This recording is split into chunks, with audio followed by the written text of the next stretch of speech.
Venta, venta, ventania, vento, raio e trovão, é Ança que vem chegando, com sua espada na mão. Venta, venta, ventania, vento, raio e trovão. Eu sou filha de Ança e não temo nada não. Saravá, o povo de axé, bom dia pra quem é de bom dia, boa tarde pra quem é de boa tarde, boa noite pra quem é de boa noite. Tudo bom? Como é que vocês estão? Eu sou a Lúcia e esse é o canal Umbanda Inteligência Emocional e a gente tá aqui de novo pra bater um papo. Se você é novo no meu canal, seja bem-vindo, seja muito bem-vindo. E se você já curte o canal, valeu, obrigada. A gente tá aqui de novo, vamos bater outro papo, ok? Bem, hoje eu quero falar sobre o altar sagrado da Umbanda. Ai, que é isso, Lúcia? Gente, isso é coisa de um bandista que tá no exterior, que não tá no Brasil, que se achou na Umbanda de verdade fora do Brasil, ok? E que a gente não tem outra do que refletir, do que improvisar. E não é só usar o jeitinho brasileiro, famoso jeitinho brasileiro, de que tudo a gente, né, dá nó em pingo d'água. Não é só isso, gente. Não é só isso. É o poder da reflexão. Vai lá assistir aquele vídeo. Se você não assistiu ainda, assiste, você vai gostar. A gente tem que refletir nessa vida. Para mim foi bem interessante e é interessante como é que eu tive que me reinventar para poder seguir a Umbanda no exterior. Porque, como eu já falei para vocês em outros vídeos, é bem mais complicado tudo. Inclusive, eu vivo numa cidade que não tem terreiro de Umbanda, que eu não tenho irmão de fé aqui nessa cidade. Eu converso com meus irmãos de fé, trocamos experiências por telefone. A grande maioria que eu conheço, que são poucos, não são muitos, ainda. Ei, irmão de fé, pelo amor de Deus, que tá aí do outro lado, escreve um comentário, conta pra mim, porque às vezes, sabe, a gente fica, eu assim, né, desesperada, querendo trocar, né, fichinhas, querendo trocar a figurinha, quer saber o que tá acontecendo. Pois é, mas graças ao Xalá, eu tenho gente que tá na mesma situação que eu, hein, aqui na Europa. E aí é o seguinte, né, gente, não tendo terreiro para ir, a gente tem que encontrar, eu tive que encontrar o terreiro de verdade na minha vida. E foi aonde é o altar da natureza, né? Porque os orixás são forças fantásticas da natureza, né? Eu só cheguei a todas essas conclusões que eu vou contar agora para vocês porque eu tive a oportunidade, tenho a oportunidade de ter que encontrá-las. Eu não tive outra escolha. Porque com certeza se eu estivesse no Brasil, eu só conseguiria enxergar os orixás de verdade e conectar com o sagrado dos orixás quando eu fosse pro terreiro. Porque eu ia ter terreiro para ir todos os finais de semana, uma vez por semana. Eu ia ter uma vez a cada 15 dias, eu ia ter. Como eu não tenho, então eu tive eu tive que encontrar os orixás e os falangeiros aonde eles também estão aí no Brasil, em qualquer lugar do mundo, né? Ah, gente, foi e é muito bacana esse descobrimento. Bom, como nós já sabemos, os orixás são forças da natureza, certo? Então eu comecei a entender, e é aí que eu quero contar para vocês a minha reflexão, eu comecei a entender que Oxóssi não é só no ponto que ele é o rei da mata. Ele realmente é o rei da mata, né? A mata é ele, aquela fauna, aquela flora, é ele. Então, quando eu vou num bosque, aqui, eu vou caminhar no campo, eu vou caminhar na floresta, eu estou entrando nas matas de Oxóssi. E é fantástico, porque eu entro na mata de Oxóssi. Eu não consigo mais ir caminhar em bosque, em mata, em campo, sem saber, sem sentir, sem ser consciente que eu estou pisando no território de Pai Oxóssi, sabe? E eu, por muito que eu esteja com amigas minhas, bom, agora já não, porque a gente tá na pandemia, né, amiga? Gente, eu quando vou sozinha, eu vou com meu filho. Mas assim, se já aconteceu, né, antes da pandemia, de eu estar indo com grupos de amigas minhas que nem sabem que existe a Umbanda, porque são estrangeiras, quer dizer, a estrangeira que sou eu nesse caso, né, mas são daqui, da Europa. E eu, quando vou entrar na mata, eu tô pedindo licença para o Oxóssi, cara.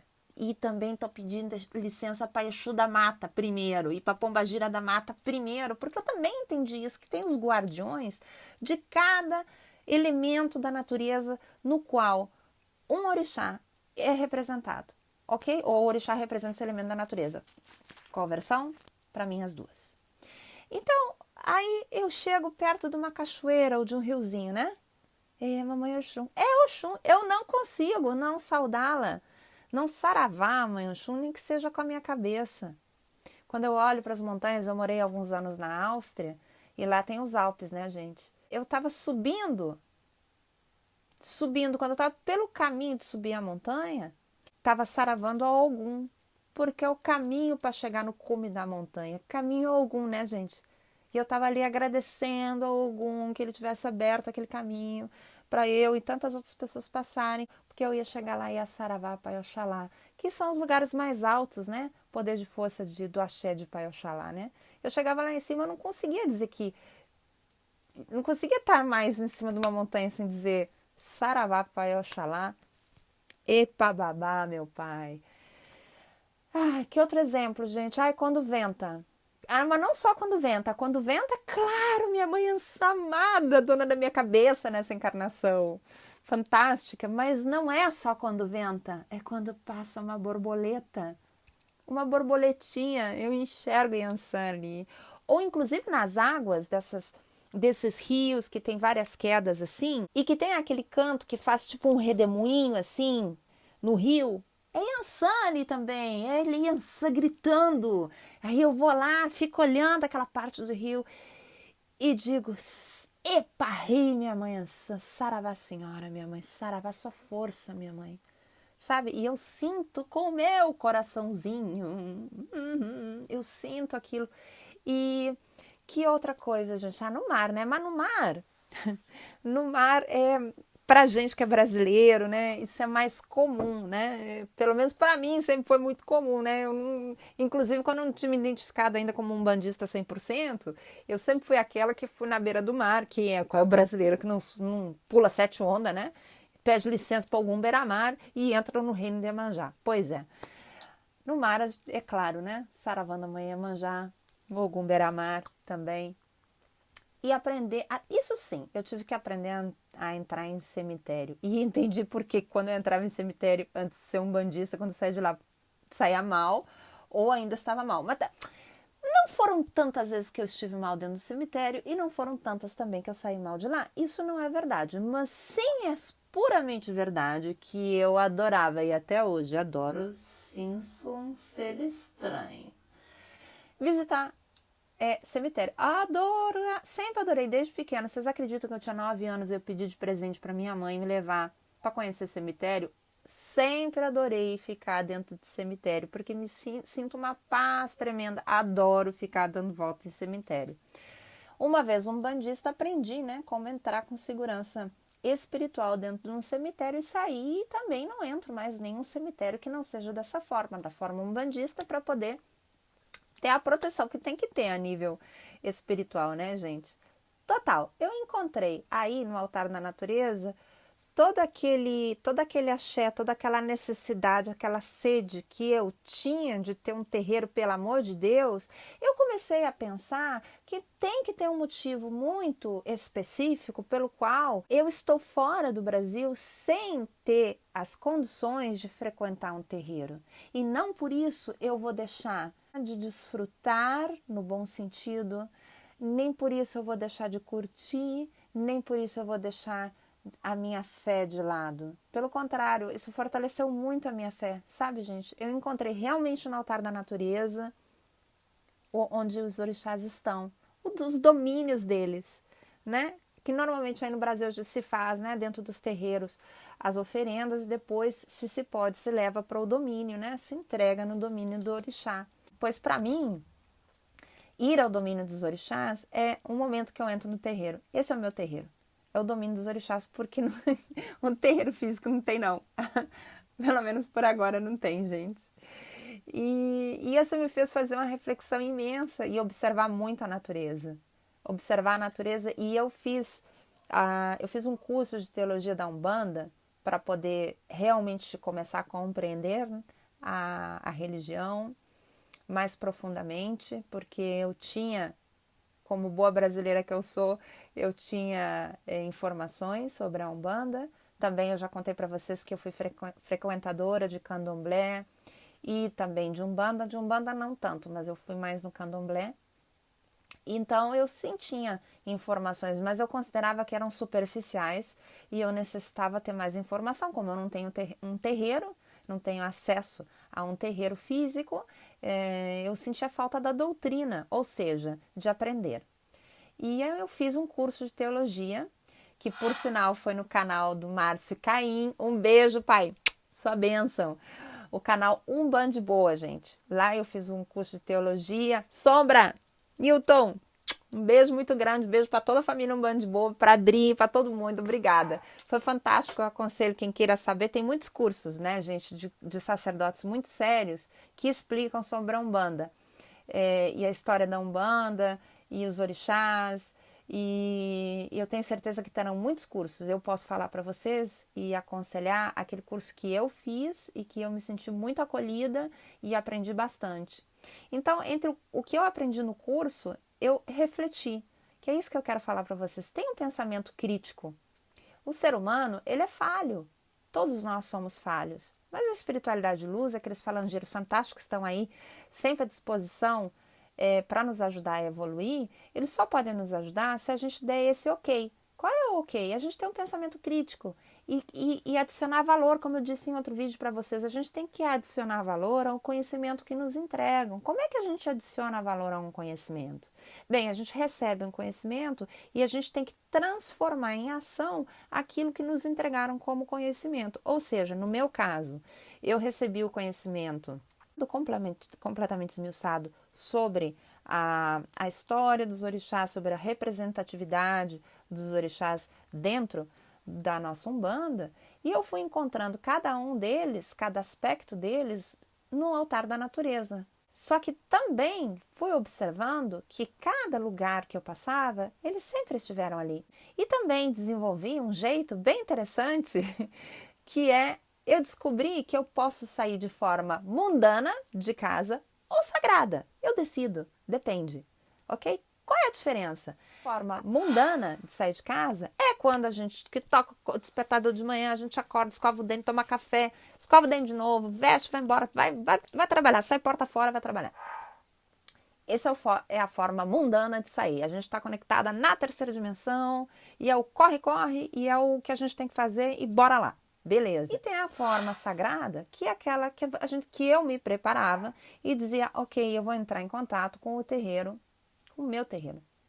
Eu vou entrar em contato com o altar sagrado da natureza. Eu vou entrar em contato com os orixás. Então eu me preparava, fazia o meu preceito, inclusive tomando meu banho de ervas, colocava a roupa mais clara que eu pudesse ter. Aí eu saía. Então, quando eu ia sair, antes de sair, eu fazia uma oração, me encomendava ao meu anjo da guarda, aos guias de luz, abria a porta e os guardiões, né? A Exu e Pombagira. E abria a porta e saía. No momento que eu pegava a rua, porque aonde eu morava, na Áustria, ficava muito perto de um bosque, um grande bosque. Então, e eu podia ir andando. Meia hora andando, eu já entrava no bosque. Então, quando eu pegava a rua para ir para o bosque, eu saravava algum. E eu ia conversando com ele, ia batendo meu papo ali, com o falangeiro de Ogum, com a força de Ogum. Ia conversando. No meio do caminho, eu encontrava, tinha uma cruz grande, representativa lá, né, de Jesus Cristo. E para mim aquilo ali, gente, era ponto de Omulu. Era um lugar de Omulu, firme para mim, porque eu interpretei assim e eu encontrei aquela força ali, e também dos pretos velhos. Então eu chegava naquela frente, era uma cruz enorme de madeira, bem antiga, inclusive com uma imagem de Jesus Cristo, um lugarzinho para colocar velinha, para colocar flores. Era na rua, bem na entrada assim da montanha. O mais interessante é que era numa bifurcação que estava essa cruz. Eu parava ali, tinha uma mesa, sabe essas mesas de piquenique, que estava ao lado, que era para o pessoal que está caminhando há mais tempo, ou andando de bicicleta há mais tempo ali pelo bosque, para eles poderem parar, dar uma descansada e tal. Quando tinha gente por ali, eu disfarçava, ficava assim, né? Olhando assim, conversando, olhando para cima e conversando internamente com o pai Omulu, né? Com o pai Obaloaia também, com seus pretos velhos, e saravava todos eles, conversava, papapá, nem que fosse mentalmente. Continuava a minha ronda. Antes de entrar na mata, eu pedia licença para o Oxóssi. sabe? E eu subia, porque não era um lugar plano, por sinal, antes de entrar na mata, mas um gramado fantástico tinha, com muitas flores. Eu enxergava os herês ali, São Cosme e São Damião, a herezada toda correndo ali. Gente, eu cheguei, porque eu sou uma médium que às vezes escuto também. Eu cheguei a escutar uma vez a gargalhada da criançada, foi muito bacana. Sabe, essa conexão assim, super sagrada, saí de casa no sagrado. Aí eu entrava na mata assim, bem, saravava Oxóssi, os falangeiros, e depois eu ia subindo, porque era uma subida, sabe? Uma montanha assim, não muito grande. E conforme eu estava subindo, como eu disse para você, se tinha caminho no meio da mata, que nesse bosque que eu ia não tinha, era mata fechada, então é Oxóssi, Oxóssi, Oxóssi. Eu cheguei a encontrar Oxum aí, porque encontrei uma cachoeira fantástica, que eu fiquei assim, extasiada, realmente extasiada. Me emocionei muito, saravei a mãe Oxum, evidentemente, e chegando lá em cima para Oxalá, né, gente? Então, e aí eu fazia, quando eu voltava para casa, eu fazia o mesmo percurso de volta, fechando o meu sagrado, né? Ou seja, agradecendo toda essa conversa, esse papo. E esse era meu terreiro, e é meu terreiro até hoje, porque é a única forma que eu tenho contato com. Não é a única forma, gente, mas é uma das formas, e a minha principal forma de entrar em contato com as forças sagradas dos orixás, de conversar com os guias e de manter a minha conexão bem forte com eles, sabe? E é bem bacana.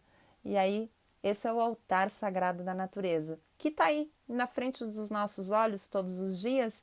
A gente só tem que saber ver. A gente tem que ter espírito crítico, a gente tem que ter poder de reflexão, e nós temos. A gente, às vezes, como eu disse para você, se eu estivesse no Brasil, muito provavelmente eu não teria chegado a estas conclusões. Mas como eu estou numa situação em que eu tenho que me reinventar, eu tenho que me virar nos 30, como diz uma amiga minha, então eu cheguei a essa conclusão, mas porque eu fui posta em pressão, sabe? Fui posta em pressão e por isso eu cheguei a essa conclusão. Não é que eu sou a última bolacha do pacote, nem melhor que ninguém. Gente, vocês têm o terreiro aí no Brasil, né? Ou em Portugal. E tem outros lugares do mundo que também tem. Mas enfim. Mas olhem também pro terreiro que tem dentro de você. Tá aí. É só conectar. Não esqueça disso. Religião é religare. Religare. É ligar novamente. Reconectar. Reconectamos com o nosso divino, o interno e o externo. E você vai estar saravando a sua mente. Você estará firmando cabeça, ok? Esse é o vídeo de hoje, eu espero que vocês tenham gostado. Deixe o seu like, comente, compartilhe. E mais uma vez, muito obrigado por estarem aqui. Muito obrigada por estarem aqui. Se inscreva nesse canal! Me matou de susto. Tu pode cortar, mãe, tu pode cortar. Não, agora não vou cortar, venha. Muito obrigada por tudo e namastê.